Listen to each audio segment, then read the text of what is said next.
नए साल की शुरुआत के साथ ही बिहार में भी नई सरकार बनने की चर्चाएं शुरू हो गई हैं। आरजेडी यानी कि राष्ट्रीय जनता दल और जेडीयू यानी जनता दल यूनाइटेड की तरफ से संकेत भी मिलने लगे हैं कि जनवरी में ही महागठबंधन की सरकार बिहार में आ जाएगी। दोनों ही तरफ से एक दूसरे के लिए नरमी दिखाई जा रही है। नीतीश कुमार बीजेपी से नाराज हैं और इसकी कई वजह सामने आ रही हैं, जिसमें से सबसे बड़ी वजह अमित शाह का वो बयान ही है जो उन्होंने 16 दिसंबर को दे दिया था और उसे लेकर तो बिहार पलटी मारेंगे नीतीश कुमार और उनके साथ चिराग पासवान भी होंगे। इस हेडलाइन के साथ सोशल मीडिया पर और प्रिंट मीडिया पर और इंटरनेशनल मीडिया पर भी खबरें सुर्खियों में हैं। दोस्तों, अब नीतीश कुमार को लेकर काफी बड़ी खबरें एक के बाद एक सामने निकल के आ रही हैं कि किस तरह से नीतीश कुमार कौन से दिन का इंतजार कर रहे हैं, यानी इस दिन नीतीश कुमार जो है पलटी मार देंगे। दोस्तों, तो क्या कुछ खबर सामने निकल के आ रही है, हमारे साथ वरिष्ठ पत्रकार मौजूद है, इस रिपोर्ट को देखिए। नए साल की शुरुआत के साथ ही बिहार में भी नई सरकार बनने की चर्चाएं शुरू हो गई हैं।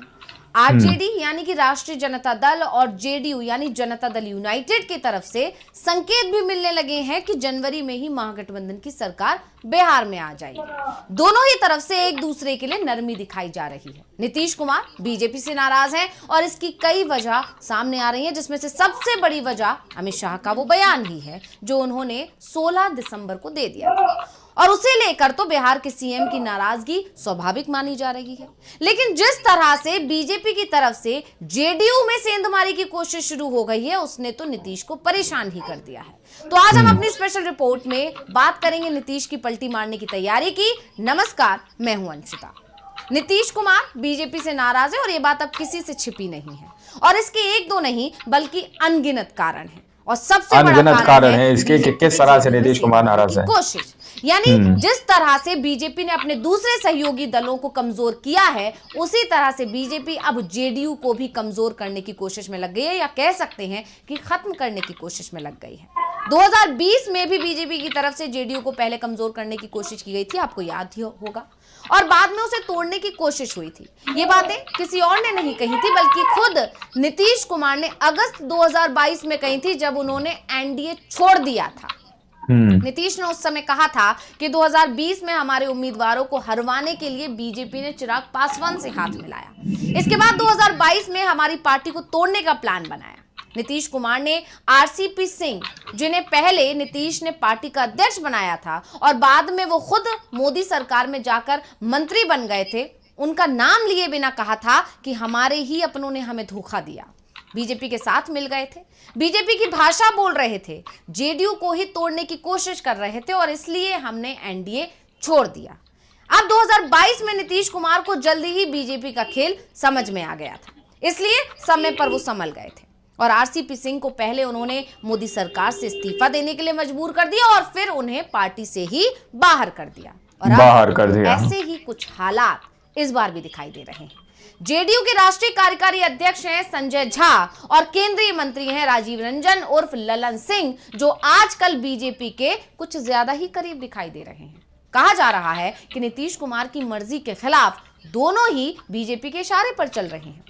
बताइए, अमित शाह ने जब ये बहुत बड़ा कारण है बिहार में दोस्तों, सीएम उम्मीदवार का नाम तय नहीं हुआ है, तो ललन और संजय झा दोनों ही अमित शाह के बयान के मायने समझाने लगे थे, मानो वो जेडीयू के नेता ना हो बल्कि बीजेपी के नेता हो। ऐसे में अगर नीतीश कुमार को लग रहा है कि बीजेपी जेडीयू में सेंधमारी कर रही है, तो नीतीश कुमार की नाराजगी की जो भी बातें निकल कर आ रही हैं वो स्वाभाविक हैं और सच भी हैं। उनका मुंह एक बार जल चुका है और वो दूसरी बार धोखा नहीं खाएंगे। इसके बाद सूबे की सियासत में जो सुगबुगाहट दिख रही है, उसके बाद से कहा जा रहा है कि खरमास बाद बड़ा खेल हो सकता है, क्योंकि कहा जाता है कि नीतीश कुमार खरमास के दौरान कोई बड़ा फैसला लेते हैं और उसके बाद उसका ऐलान खरमास के बाद करते हैं और इसी को देखकर ये कहा जा रहा है कि इस बार भी खरमास में ही खेला शुरू हुआ है। 15 दिसंबर से खरमास शुरू हुआ।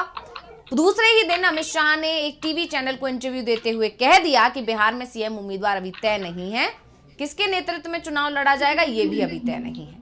और इसके अगले ही दिन राज्यसभा में भी उन्होंने डॉक्टर अंबेडकर पर एक विवादित टिप्पणी कर दी और इसके बाद से ही नीतीश कुमार की तरफ से बीजेपी से लगातार दूरी बनाना शुरू कर दिया गया। 25 दिसंबर को एनडीए की दिल्ली में एक बैठक बुलाई जाती है, आपको याद होगा, और उस बैठक की अध्यक्षता अमित शाह ने की थी। नीतीश को भी बुलाया जाता है, लेकिन नीतीश कुमार बैठक में शामिल नहीं होते हैं, बल्कि अपनी जगह ललन सिंह को भेज देते हैं। इसके बाद खबर आती है कि ललन सिंह को नीतीश ने गुस्से में भेजा था, क्योंकि डॉक्टर अंबेडकर को लेकर अमित शाह के बयान से नीतीश नाराज थे, लेकिन ललन सिंह ने अमित शाह के बचाव में ही मोर्चा खोल दिया था। बीजेपी के बड़े नेता शाह के पक्ष में खड़े होने में भले ही हिचक रहे थे, लेकिन ललन सिंह खुलकर शाह के समर्थन में बयान दे रहे थे। वैसे एक बात और बता दें, और जेडीयू के नेता ये नीतीश कुमार के सांसद हैं। पर की गई अमित शाह की टिप्पणी पर मुंह नहीं खोला है। बचाव तो वो करेंगे नहीं, ये तो साफ है, लेकिन अगर वो अमित शाह का विरोध करते हैं तो जाहिर सी बात है कि गठबंधन तुरंत ही टूट जाएगा और नीतीश कुमार 14 जनवरी तक इस गठबंधन को बनाए रखना चाहते हैं। तो अब नीतीश की बीजेपी से नाराजगी के कई संकेत मिल रहे हैं। पहला, दिल्ली गए तो बीजेपी के नेताओं से मुलाकात नहीं की, यहां तक कि पीएम मोदी और जेपी नड्डा से जो प्रस्तावित कार्यक्रम था उनका, उसको भी नहीं किया। पीएम मोदी और जेपी नड्डा से जो होने वाली थी उनकी मुलाकात, उसे रद्द करके एक दिन पहले ही पटना लौट आए और पटना जब लौटे तो चुप्पी साध ली, कुछ भी नहीं बोले, कोई बयान नहीं आया, जबकि वो सभी तरफ एक ही बात की चर्चा है कि अब नीतीश कुमार जल्दी ही पलटी मारने वाले हैं। लेकिन नीतीश कुमार की तरफ से इस तरह के कयासों को खारिज नहीं किया जा रहा है, जबकि पिछले दिनों नीतीश कुमार लगातार बिना पूछे ही ये कहे जा रहे थे कि अब हम कहीं नहीं जाएंगे, जो गलती कर चुके हैं दोबारा वो गलती नहीं दोहराएंगे।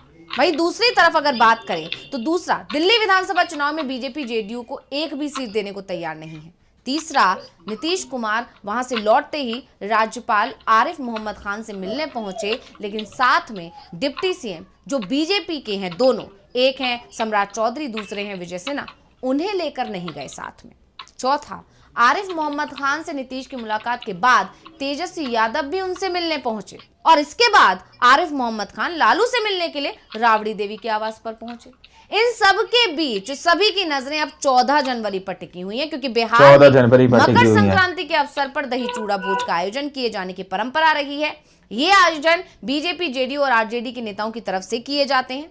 दावा किया जा रहा है कि इस बार 14 जनवरी को आरजेडी चीफ लालू यादव के आवास पर होने वाले दही चूड़ा भोज में जेडीयू के नेता और यहां तक कि नीतीश कुमार भी शामिल हो सकते हैं, क्योंकि अभी हाल ही में अब लालू यादव की तरफ से भी खुलकर यह बयान आ गया है कि नीतीश कुमार जब चाहे तब आ सकते हैं, हम सारी बातें भुलाकर हम उन्हें माफ कर देंगे और उनके लिए दरवाजे आरजेडी के हमेशा के लिए खुले हुए हैं और इसीलिए अगर वो आना चाहेंगे तो हम उन्हें अपने साथ लाएंगे और फिर सारे मतभेद भुलाकर हम मिलकर काम करेंगे। और इसी के बाद से अब कहा जा रहा है कि जब भी कार्यक्रम होगा तो जिस तरह से 2022 में जब रोजा इफ्तियारी हुई थी और नीतीश कुमार राबड़ी हाउस पहुंचे थे, उसी तरह से अब दही चूड़ा का जो कार्यक्रम होगा, भोज होगा, उसमें भी नीतीश कुमार जा सकते हैं और इसी भोज के साथ महागठबंधन की सरकार गठन पर मोहर लगा दी जाएगी। सूबे की सियासत में जिस तरह की सुगबुगाहट दिख रही है, उससे अनुमान लगाया जा रहा है कि खरमास बाद कुछ नया हो सकता है।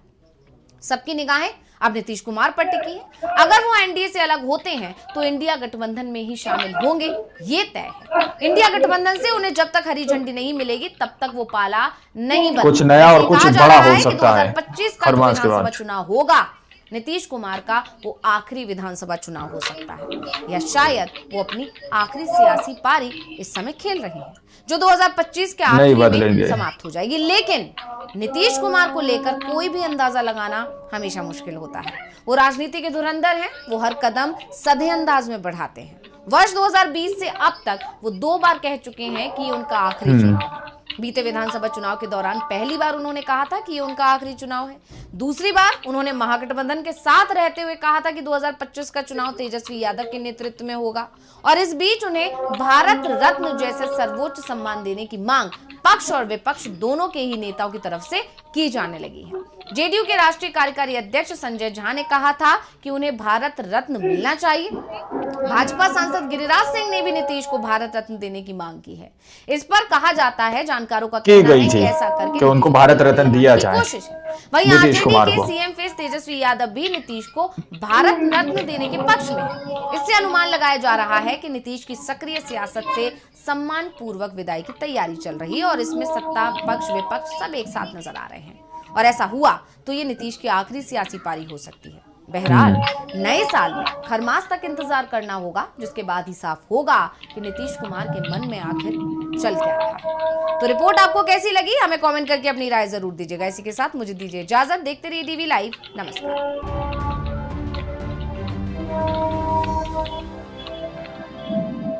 चल क्या रहा है। तो आप लोगों ने इस वीडियो को शुरू से आखिर तक देखा। वीडियो के अंदर साफ तौर पर बात की गई है कि किस तरह से नीतीश कुमार को यहाँ पर उनकी पार्टी को तोड़ने की कोशिश की जा रही है या फिर उनके सांसदों को तोड़ने की कोशिश की जा रही है। आप लोगों को याद है कि किस तरह से शरद पवार और उद्धव ठाकरे की जो है पार्टियों को किस तरह का हाल किया गया। उस तरह के हाल से यहाँ पर नीतीश कुमार कहीं ना कहीं डर रहे हैं दोस्तों, कि कहीं उनकी पार्टी का भी इस तरह से हाल ना कर दिया जाए। इस तरह का जो है मीडिया पर खबरें चलाई जा रही है। तो ये एक मुख्य कारण है कि नीतीश कुमार पलटी मार सकते हैं, और जिसकी वजह से कहीं ना कहीं गुजरात लॉबी के अंदर ही अंदर दोस्तों बड़ी जो है हलचल मची हुई है। आप लोगों ने इस पूरी रिपोर्ट को देखा सुना, आप लोग क्या सोचते हैं, क्या समझते हैं, अपनी राय कमेंट सेक्शन में जरूर दीजिएगा। मिलते हैं अगली वीडियो में, जब तक के लिए जय हिंद जय भारत।